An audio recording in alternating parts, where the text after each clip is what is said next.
성광교회는 1966년 봄에 부임한 유병기 전도사에 의해 말씀 중심의 침례교회 이상을 바탕으로 하는 정통 침례교회로 출발했다. 마포구 서교동의 군영천막으로 예배 초소를 삼아 교회명을 성광으로 결정하여 1966년 10월 9일 미국 남침례교 한국선교회 선교사들이 참석한 가운데 공식적인 창립 예배를 드렸다. 1970년대 초 마포구 서교동 475-18번지에 분당과 교육관을 건축하고 25년간 망원 서교동 지역의 복음화와 국내외 선교 활동을 했다.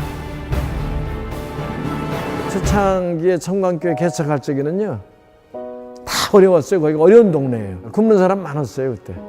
미국 남침례교에서 한국의 유교 사변 이후에 그때 그들의 선교 열심을 봤어요.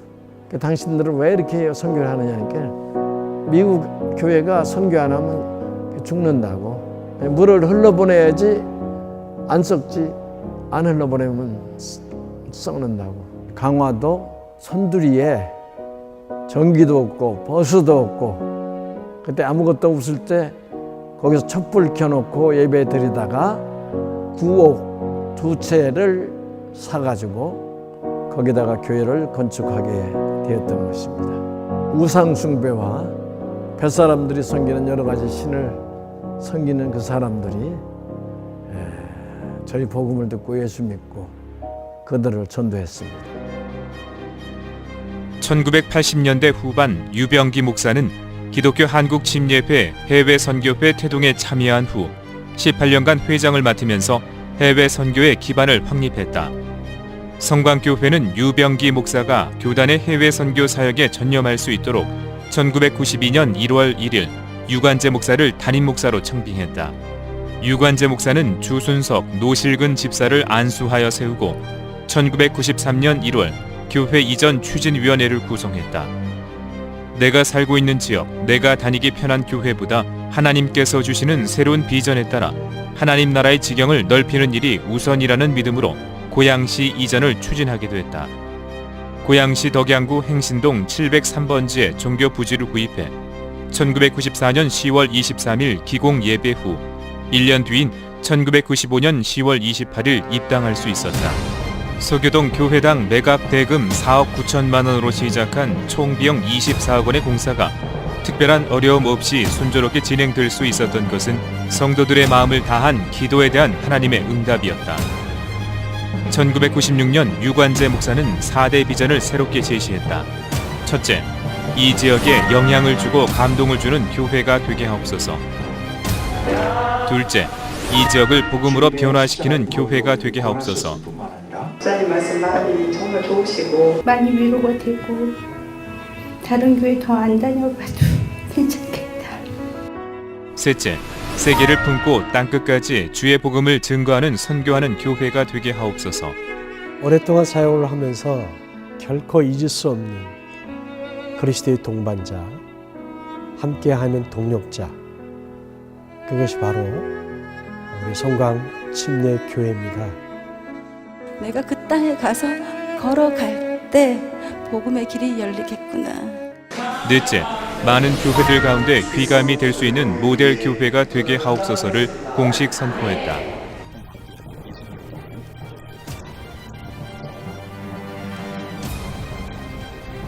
이후 10년이 채 안 되는 기간 동안 교회가 급속하게 부흥하면서 다시 예배초소 이전을 추진하기도 했다. 2004년 11월 화정동 현재의 초소로 이전해 4대 비전을 지속적으로 실현함으로 건강한 교회, 행복한 교인을 이뤄왔다. 2010년에는 용서와 융납, 감사와 나눔, 거룩한 갈망, 목숨을 건 열정을 성광의 4대 영성으로 삼았다. 창립 50주년을 맞이한 올해 9월 1,800여 명의 대의원들이 참석한 기독교 한국침례회 제106차 정기총회에서 유관재 담임 목사가 총회장에 당선됐다. 성광교회가 마침내 3천여 한국침례교회에 귀감이 되는 모델 교회의 역할을 감당하게 된 것이다. 이제 우리에겐 다음 50년을 향한 성숙의 발걸음이 새롭게 시작됐다.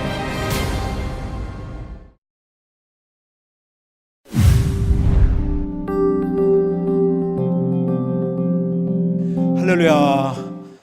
하나님께서 우리의 길을 여기까지 인도하셨습니다. 오늘은 아주 기념비적인 그러한 예배를 우리가 드립니다. 왜냐하면 하나님께서 우리를 50년 동안 인도해 주셨기 때문입니다. 오늘 이 자리에 함께한 여러분 모두를 주님의 이름으로 환영을 드리고 여러분의 삶에 더 멋진 하나님의 역사들 새로워질 수 있기를 주님의 이름으로 축복합니다. 축복합니다. 우리 앞뒤 좌우를 돌아보면서 서로를 축복합시다. 환한 얼굴로 주님의 이름으로 축복합니다. 앞도 보시고 뒤도 보시고 축복합니다. 축복합니다. 축복합니다. 축복합니다. 오늘 계속 교회를 나오셨기 때문에 우리 50주년 우리 성도 기념패를 받으신 분이 있지만은, 그러나 우리 교회가 개척될 때 50년 전서부터 교회를 다녔고 또 이민을 가셨거나 다른 지역으로 가셨기 때문에 다른 교회를 다녔지만 오늘 나오신 분들이 몇 분 계신 것 같아요. 그 대표적으로 우리 왕남한 목사님, 우리 49년 됐다고, 우리 목사님 잠깐만 일어나 주세요. 우리 교회에서 예수 믿고 목사님이 되셨어요. 우리 박수로 한번 뜨겁게. 가족들 함께 하셔서 너무 감사합니다. 또 우리 주순영 집사님이신가요? 주순영. 50년 됐죠? 그렇죠? 50년. 저랑 동창입니다. 교회 동창. 박수로 한번 해주시기 바랍니다. 개교회를 섬기기 때문에 잘들 못 오시는데요. 그런데 또 오신 분이 있나요? 그렇게?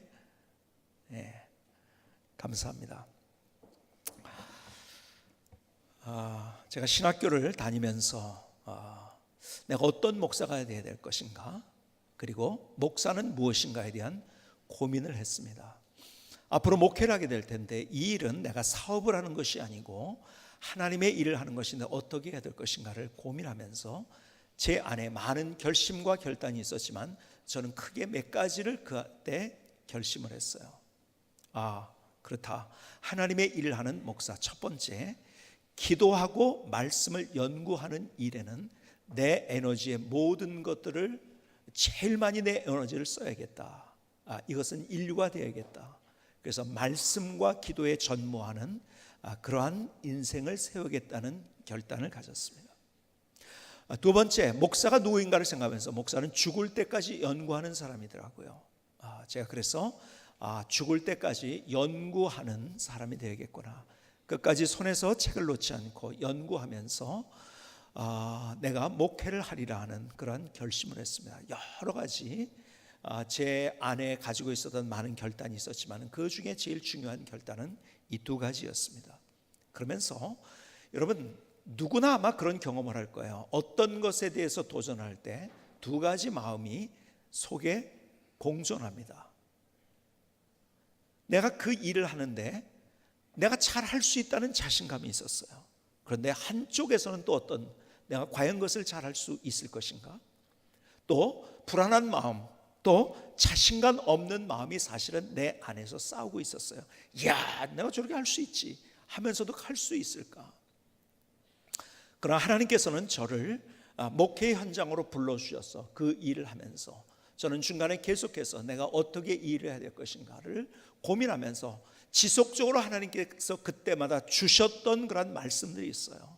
그 중에 중요했던 것, 내가 초심을 잃지 않기 위해서 어떻게 해야 될 것인가. 저는 제가 주님이 나를 부르셨을 때의 첫 마음을 잃어버리지 않으려고 제 인생의 시스템을 어떻게 할 것인가를 연구하기 시작했고, 또 교회가 성장하면서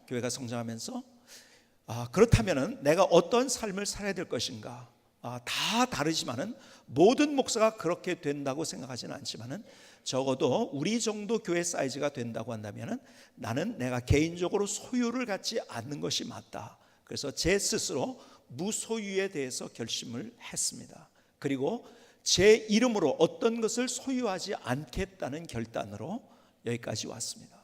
제가 처음에 목회를 시작할 때 제 마음속에 내 능력이 어느 정도인가, 그래서 어느 정도 사이즈의 교회를 내가 할 수 있을 것인가를 생각할 때 아마 200명, 300명 교인이 있는 교회 정도는 내가 그래도 목회할 수 있지 않을까, 그런 생각을 했어요. 그러면서 목회를 시작하면서 누구나 교회가 찌그러들고 잘못되기를 원하는 목사가 있을까요? 계속 지속적으로 성장하고 그것이 양적으로나 질적으로나 성장하는 그러한 생각이 있었기 때문에 초창기에는 제가 숫자적인 목표를 가지면서 야 이렇게 하겠다는 했던 때도 있었습니다.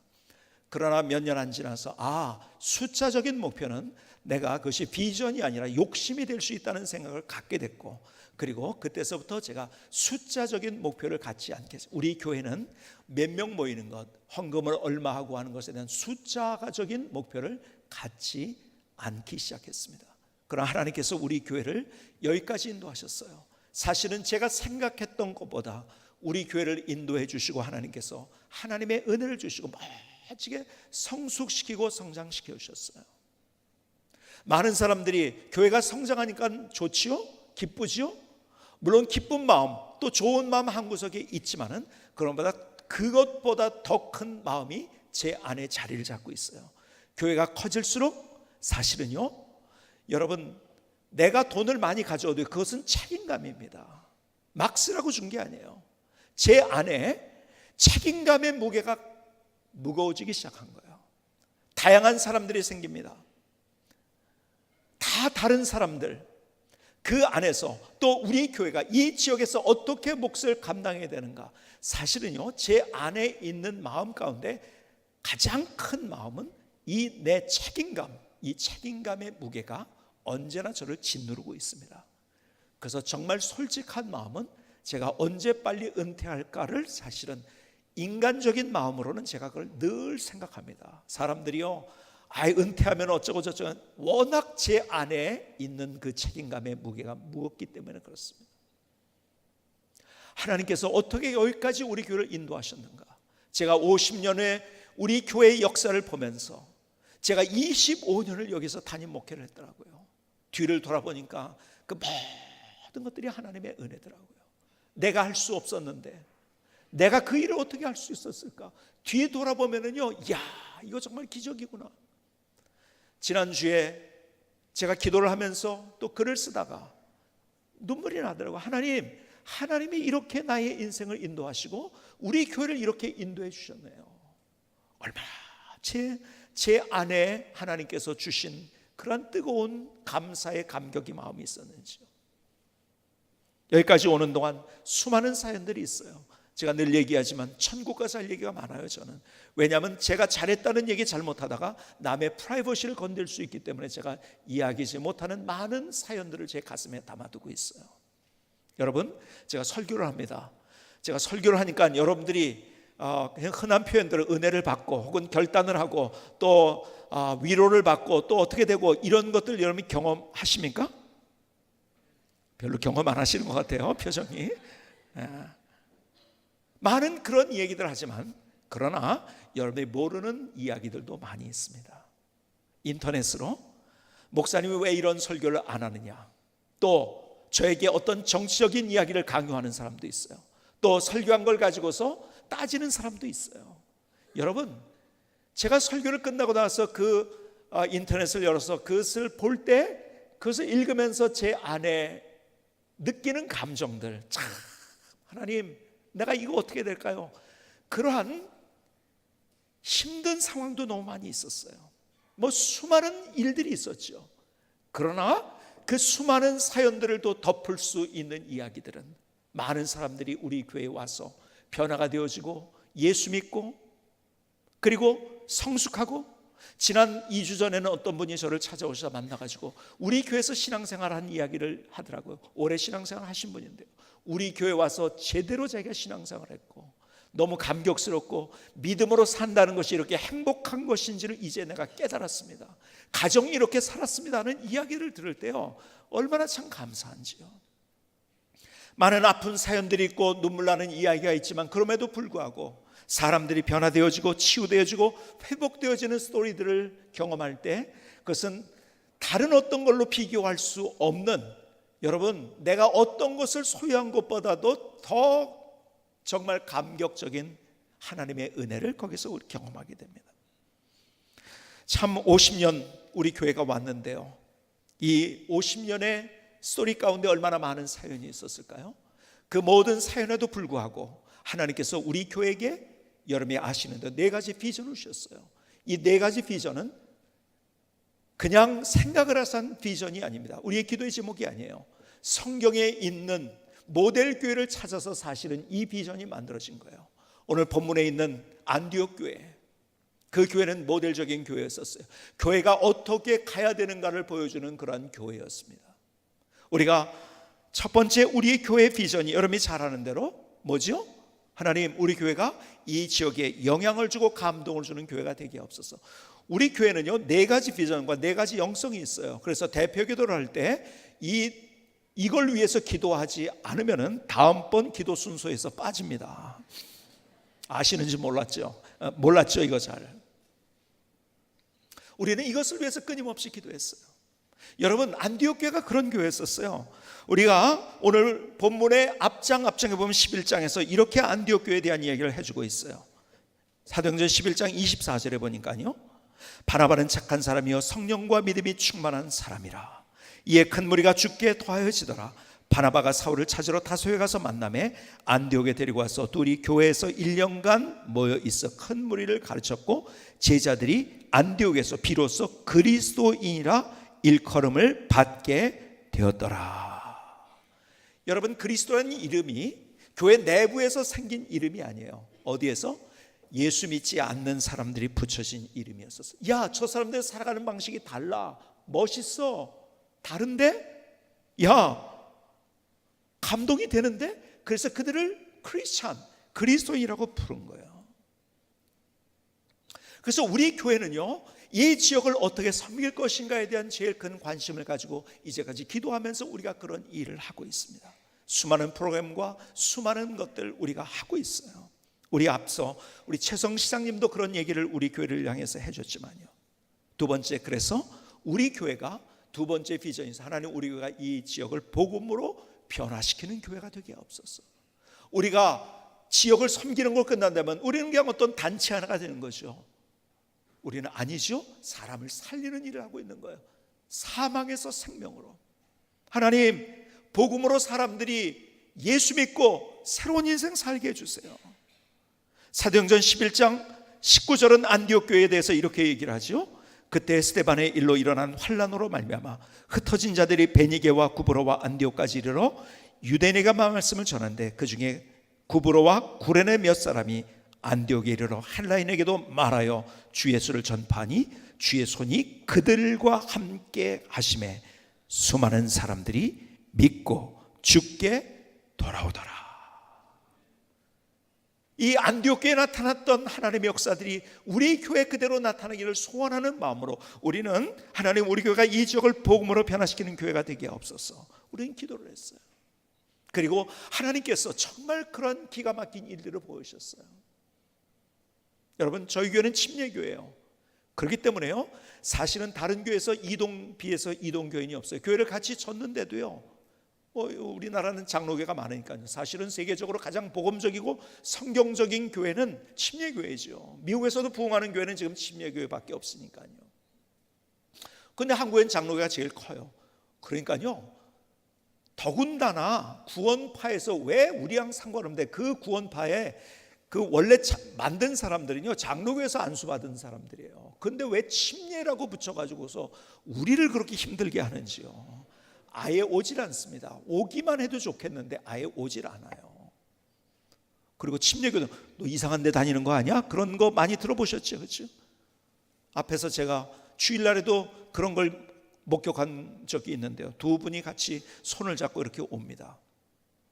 그런데요, 간판을 딱 보다 침례교회네? 어떡하지? 이것도 아니에요. 그냥 침례교회네? 그냥 돌아가시더라고요. 우리 안내하시는 분들이 또 그런 것을 경험했다는 이야기도 듣게, 아예 침례교회이기 때문에 오지 않는 사람들도 많이 있어요.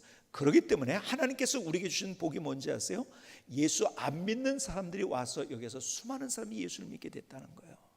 아니, 안티 크리스찬들, 그래서 안티 활동을 했던 사람들이 우리 교회에 왔다가 교회가 내가 생각했던 건 다르네, 신앙이란 건 이런 거를 깨닫고 나서 그들이 다시 자기 안티 활동했던 사람에게 전도를 해가지고 그들을 주님께로 인도하는 정말 많은 그런 스토리들이 있어요.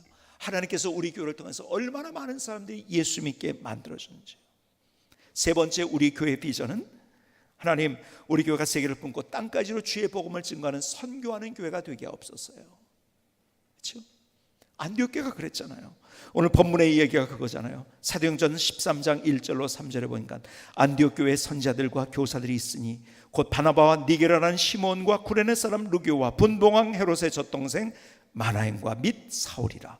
주를 섬겨 금식할 때 성령이 이르시되 내가 불러 시키는 일을 위하여 바나바와 사울을 따로 세우라 하시니 이에 금식하여 기도하고 두 사람에게 안수하여 보내니라. 최초의 선교사 파송식이 어디에서 있었는가? 예루살렘 교회에서 있지 않았어요. 어디에서? 안디옥 교회에서 있었어요. 그리고 안디옥 교회를 통해서 여러분이 아시는 대로 사도 바울의 3차 전도 여행이 시작됩니다. 그리고 위에 시리아와 지금으로 얘기한다면 레바논을 거쳐서 터키를 거쳐서 저 유럽까지 가서 소아시아와 유럽까지 복음을 증거하는 전초기지가 어디였는가? 바로 안디옥 교회였던 거예요. 너무너무 기가 막힌 교회예요. 그래서 우리 교회가 우리끼리 잘 되는 것이 아니라 정말 세계를 품은 그리스도인이 되자 하면서 우리는 세계 선교를 위해서 정말 뜨겁게 기도했어요. 그리고 앞서 보신 대로 11가정의 선교사님을 파송하고, 물론 다른 후원하는 선교사님들 많이 있지만요, 이번에 106차 기독교 한국 침례의 총회 의사 자료집을 봤더니요, 우리 교회가 해외 선교에 보낸 선교헌금, 해외 선교헌금이 이 침례교 안에서 3위더라고요. 침례교회 3,200교회의 교회가 있습니다. 그런데 우리 교회가 3위예요. 그런데 우리 교회는요, 사이즈로 보면 3위가 아니에요. 우리 교회보다 더 훨씬 더 큰 교회, 몇백 큰 교회도 있습니다. 우리 교회 재정 대비 또 우리 교회 사이즈 대비해서는 우리 교회가 단연 1등이더라고요. 하나님께서 우리 교단에 수많은 교회가 있지만은 그렇게 우리가 세계를 품을 수 있는 그리스도인을 우리를 만들어 주신 거예요. 이것은 하나님께서 우리에게 주신 너무 기가 막힌 은혜이고 축복인 거예요. 우리를 그렇게 사용하신다는 것. 한 시대를 살아가고 있어요.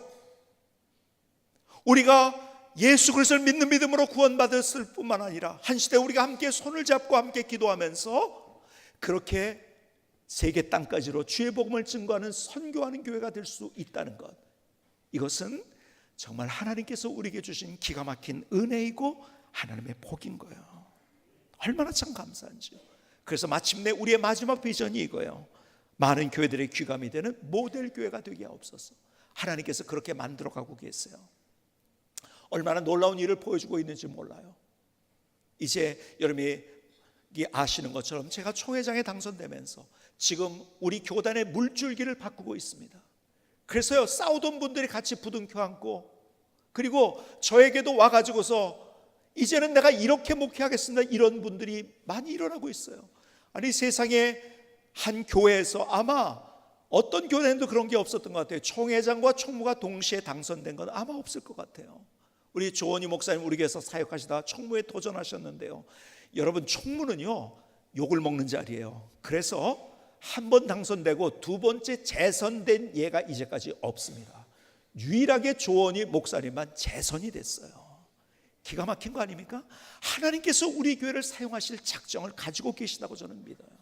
하나님의 우리를 이렇게 인도하셨어요. 정말 멋지게 인도하셨어요. 그렇다면 이 자리에 서서 우리가 반세기를 지나면서 이 자리에 서서, 역사적인 자리에 서서, 그러면 이제는 우리가 어디로 가야 될 것인가? 많은 이야기가 있겠지만 저는 단순하게 여러분에게 두 가지 얘기를 드리려고 합니다. 첫 번째는 우리 교회가 어떤 교회가 되냐, 균형 잡힌 교회가 되어야만 합니다. 균형 잡힌 교회. 여러분, 세월호에 배가 무너질 때 왜 무너졌습니까? 많은 이유 있지만 그 배가 균형만 잡을 수 있어도 그 무게를 줄이기 위해서 그 균형 잡는 물을 다 빼놓은 거 아닙니까? 균형만 잡히면 안 돼요. 여러분, 언제든지 균형이 있어야 되는 거예요. 사람 간의 균형이 있어야 돼요. 저는 그래서 어떤 분을 제가 여러분이 아시는 것처럼 과도하게 칭찬하지 않습니다. 왜요? 같이 가기 위해서. 겉으로 보기에 잘하는 거 있지만 안 보이게 잘하는 분도 있어요. 겉으로 보인다고 잘한다고 그것을 과도하게 칭찬하면은 보이지 않게 잘하는 분들에 대한 배려가 아니거든요. 그래서 우리는 우리 교회 영성 4가지를 위해서, 첫 번째가 용서와 용납. 그 말에 담긴 의미 가운데는 우리가 우리끼리의 균형을, 상대방을 인정해주고 나와 다른 것을 인정해주고 용납해주는 것. 그래서 제가 말씀드리죠, 진리 때문에 싸우는 교회는 없어요. 다 무엇 때문에? 방법론 때문에 싸웁니다. 이거 가지고 우리가 싸우지 말자. 하나님께서 우리에게 얼마나 놀라운 은혜를 베풀어 주신, 우리가 서로 같이 배려하는, 그래서 우리가 사람 간의 균형을 가질 수 있는 교회가 된다는 건 얼마나 참 감사해요. 세대 간의 균형. 여러분, 세대 간의 균형이 있어야지 건강한 사회가 되는 거예요.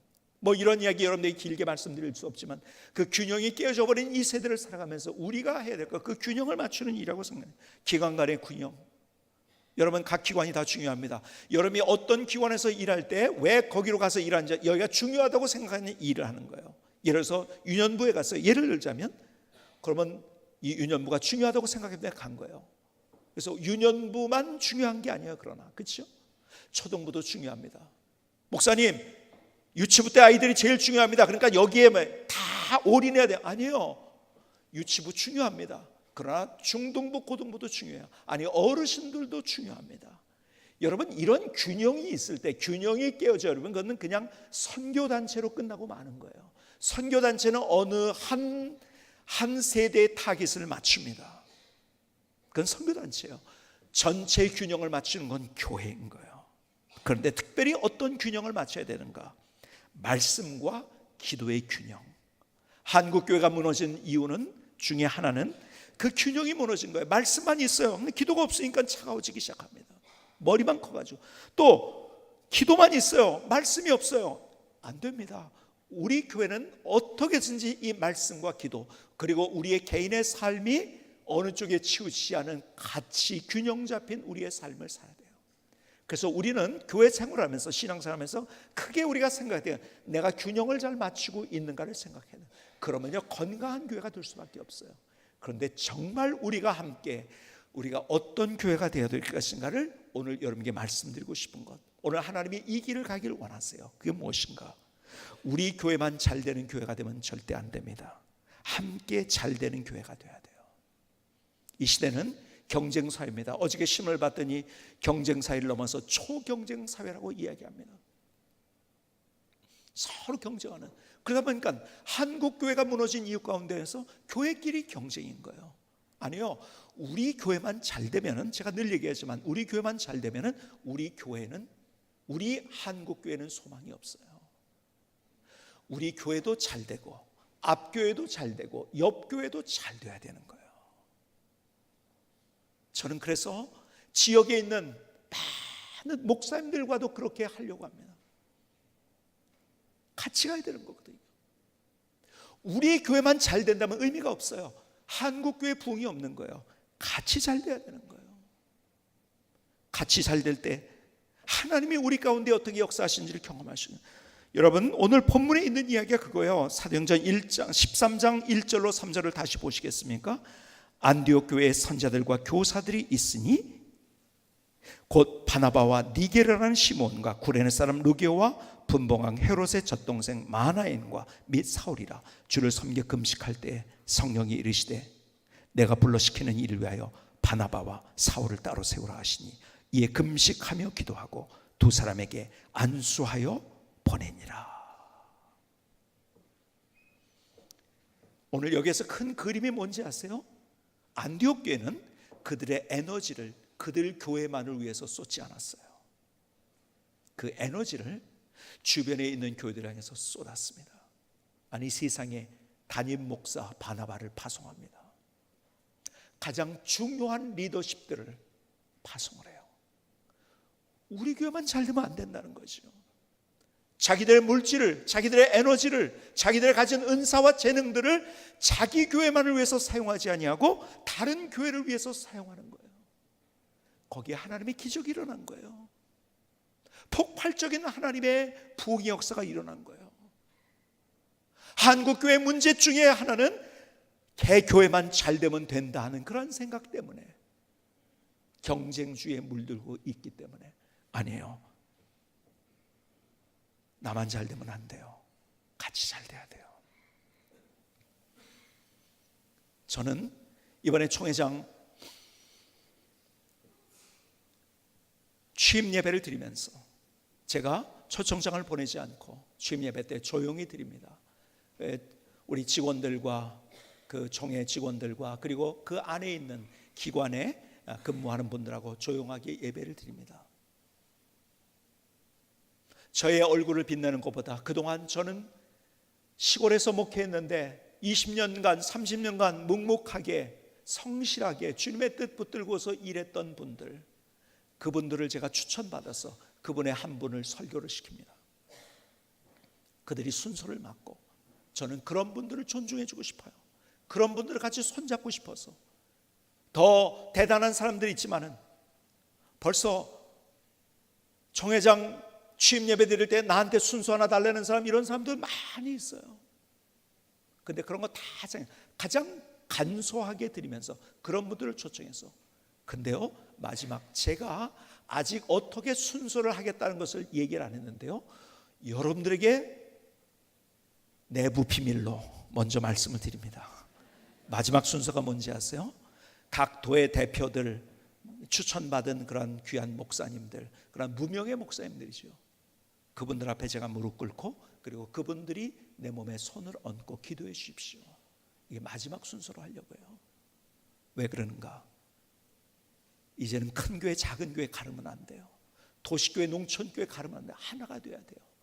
그리고 정말 작은 교회라도 하나님이 그곳에서 그분을 사용하셨는데 그걸 존중할 줄 아는 우리의 모습이 되어질 때 거기에서 저는 부흥이 일어난다고 믿습니다. 하나님께서 우리를 통해서 이루시고 싶은 일이 있는데 나 혼자 잘냈다고 하니까 그게 그 하나님의 일을 내가 경험할 수 있냐고요? 아니죠. 우리 교회 잘 되기 위해서 우리의 모든 에너지를 쏟는다고 하면 하나님이 우리 교회를 결국 사용하지 않으세요. 내가 앞에 있는 교회, 옆에 있는 교회, 미자리 교회, 작은 교회들과 함께 어떻게 손을 잡고 그들과 함께 잘 되는 교회가 되느냐를 생각할 때 하나님께서 우리 교회를 또 50년을 인도하신 하나님께서 또 50년 우리의 내일을 인도해 주시는 거예요. 여러분, 우리의 인생을 살아가면서요, 불쌍한 인생이 어떤 인생인지 아세요? 자기 얼굴을 빛내기 위해서 살아가는 인생, 결국은 허무한 인생이 되고 맙니다. 진짜 기가 막힌 인생이 어떤 인생인지 아세요? 다른 사람의 얼굴을 빛내주는 인생, 이게 멋진 인생인 거예요. 우리 교회가 우리 교회만 빛나는 것이 아니라 다른 교회를 빛나게 해줄 수 있는 교회, 우리 이런 꿈 같이 꾸지 않겠습니까? 이게 하나님이 원하시는 하나님의 마음이 아니시겠습니까? 오늘 이러한 일에 하나가 될 수 있는 우리 모두가 될 수 있기를 주님의 이름으로 축복합니다. 오늘 여러분들의 그런 의미에서 정말 50주년을 맞으면서 귀한 선물을 우리 교회에서 준비를 했어요. 근데 굉장히 의미가 있는 선물이에요. 그 선물 내용을 여러분이 공개해 드리겠습니다. 이거예요. 이게 뭘까요? 네? 이걸 뭐라고 부르죠? 받침대? 뭐 받침대요? 냄비 받침대? 솥 받침도 됩니다. 여러분, 이 선물을 한 이유가, 저희는 교회에서 뭘 할 때 그냥 하지 않습니다. 또 생각하고 또 생각하고, 그리고 왜 하는지를 생각하면서 그냥 무조건 주는 게 아니에요. 이 받침대의 의미가 뭔지 아세요? 우리가 이런 삶을 살자는 거예요. 내가 다른 사람을 빛내주게 하는 인생, 그 사람을 내 위에 올려놓고 빛내주는 인생을 살아갈 때 멋진 인생 만들어지는 거예요. 여러분들이 이걸 볼 때마다 그래, 내가 저런 인생 살겠다. 여러분, 내가 다른 사람의 얼굴을 빛내주는 인생을 살아갈 때 그것 저는 기가 막힌 건 없어요. 그런데요, 보세요. 이게 그냥 단순한 받침대가 아니에요. 이거의 이름이 뭔가, 이게 도자기예요. 근데 상표 이름이 뭔가를 읽어드릴게요. 포트메리온. 여기에서 내가 상표를 얘기해도 되나요? 포트메리온이래요. 좋은 거예요? 그릇에서는 명품이라고 얘기합니까? 그렇죠? 받쳐주는 거지만요, 이게 명품이에요. 여러분들이 명품이에요. 명품된 여러분, 정말 하나님이 창조하신 하나님의 걸작품 여러분들이 이 명품이에요. 그리고 이게 보니까 메이드 인 잉글랜드라고 되어 있네요. 좋은 거예요? 도자기 중에서는 제일 좋다고 해요, 하여간. 어? 여자들만 좋아하는 것 같아요, 근데 보니까. 근데 이게 왠가 내가 명품인데, 하나님이 창조하신 걸작품인데, 내가 다른 사람의 얼굴을 빛내줄 수 있는 인생을 산다면 그만큼 기가 막힌 일은 없는 거예요. 하나님께서 50년을 여기까지 인도하셨어요. 우리 교회가 그렇다면 어떤 교회가 될 것인가? 이제는 우리를 이렇게 아름답게 인도하시고, 정말 제가 봐도요, 우리 교회 성도님처럼 귀한 분들 없어요. 예배를 드리면요, 이렇게 환한 얼굴을 가진 분들이 없는 것 같아요. 정말 어떻게 이런 귀한 분들을 만나게 했을까 하는 그런 분들을 하나님께서 만나게 해주셨어요. 이런 교회, 하나님이 우리에게 이런 복을 주신 거예요. 그런데 우리끼리 좋아하는 교회가 아닌, 그것은 침묵단체예요. 그건 하나님의 역사를 경험 못합니다. 이제 다른 교회를 세워주고, 다른 교회와 함께 다른 교회를 잘되게 할 수 있는 교회, 오늘 이런 꿈을 꾸십시다.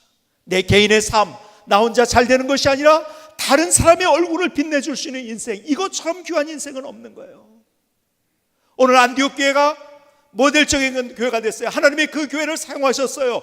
초대교회 수많은 교회들이 있었지만 안디옥 교회 같은 교회는 없었어요. 왜요? 자기들이 잘 되기 위해서 애쓰는 교회가 아니었어요. 자기들의 에너지를 쏟아서 다른 교회가 잘 되게 하는 그 일에 최선을 다했어요. 우리 교회만 잘 되는 교회가 아니라 다른 교회를 잘 되게 하고 함께 잘 되게 하는 교회. 내 인생만 빛나는 것이 아니라 다른 사람의 인생을 빛내줄 수 있는 나의 삶. 오늘 그런 꿈을 꾸면서 다시 우리가 함께 일어나십시다. 5년 후에, 10년 후에, 또 20년 후에 하나님께서 또 이렇게 인도하셨으면 더 놀라운 간증이 우리 가운데 있을 것이라고 믿습니다. 이제 내가 빛나는 인생이 아니라 다른 사람을 빛내주는 인생, 우리 교회만 잘 되는 교회가 아니라 다른 교회와 함께 잘 되고 다른 교회를 빛내줄 수 있는 그런 교회, 이런 꿈을 함께 꾸며 더 멋진 하나님의 역사를 경험하는, 우리를 한 시대에 불러오셨어요. 예수 믿게 하셨어요. 거기서 끝난 게 아니에요. 우리를 하나님께서 한 교회에서 이렇게 사역하게 하셨는데, 그런 꿈을 함께 꾸며 손을 잡을 때 마침내 하나님이 우리를 이렇게 인도하셨다는 더 놀라운 간증한 고백이 나타날 것입니다. 이런 멋진 교회를 함께 만들 수 있는 우리 모두가 될 수 있기를 주님의 이름으로 축복합니다. 기도하시겠습니다.